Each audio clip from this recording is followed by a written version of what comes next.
Hello， 各位朋友，大家好，欢迎来到舒肤系列小教室。我是摩羯座的皮肤科医师，只讲科学证据的宋凤仪宋医师。接下来我们这个月还是会继续谈到敏感性肌肤，谈到酒糟肌肤跟脂漏性皮肤炎、青春痘一些正确的保养方式，帮助你们好好的过这个暑假。好，一堆人讲说保养品看成分表就可以了解。好，下一章。第一个，我们这样说哈，在这个世界里面，虽然我们知道政府有规定保养品一定要有成分表，可是你确定厂商的成分表是诚实吗？如果它的成分表不诚实，你能够真正得到藉由成分表知道它的真正答案吗？对不对？下一章。好，假设厂商的成分表都很诚实，这个我们知道台湾厂商都很诚实嘛，对吧？可是你知道，比如我们就说好了，那个成分表里头有一个东西叫做玫瑰萃取物，对不对？可是你知道它的玫瑰萃取物是从鲜花上面萃取下来的，还是把整个玫瑰树这样子全部切完，然后打碎以后切下来，对不对？你不知道。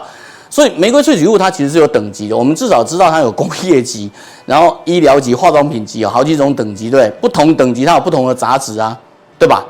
然后不同的等级有不同杂质，你现在知道等级了，事实上我们的成分表不会标等级啊。想象一下，台湾的政府真的了不起，就是把那个等级都标出来，基本上现在目前的法规是没有了，他没有告诉你比例啊，所以他跟你讲玫瑰精油1% 跟玫瑰精油20%，它的效果是不一样，可是我一样可以告诉你，我放了人参萃取物。对了，人参萃取物是有效果啦，可是人参萃取物它总要有一定的浓度才有效啊，那它没有给你比例，你知道吗？好，现在我们知道有比例了，你知道。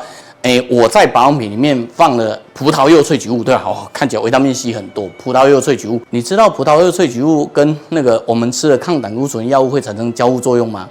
你有没有听过农民历上面有那个喝酒吃柿子，落晒的传说，对不对？不管对或不对哈，他告诉你，真实世界里头有很多东西会有交互作用。交互作用意思是说，你用了玫瑰萃取物，可是你再用了某种防腐剂或再用了某种的酸，它可能产生不可预期的效果。你确定厂商都知道吗？那我们现在谈完了综合作用，我跟各位讲一个实际我遇过的那个业界例子，很有趣。厂商在制造过程中，我们也帮他做了肌肤监测，做得非常的好，然后整个的过程都很安全，这样，然后他就准备要上市，于是他去测罐子。你知道他测完罐子以后，罐子就溶解。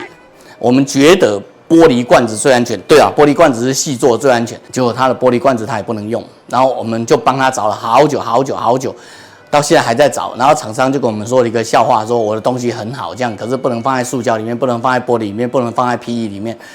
我们到现在还很头痛，所以就算你知道了看起来的整体的作用，你还是不知道罐子的溶出啊，对吧？所以我们来讲，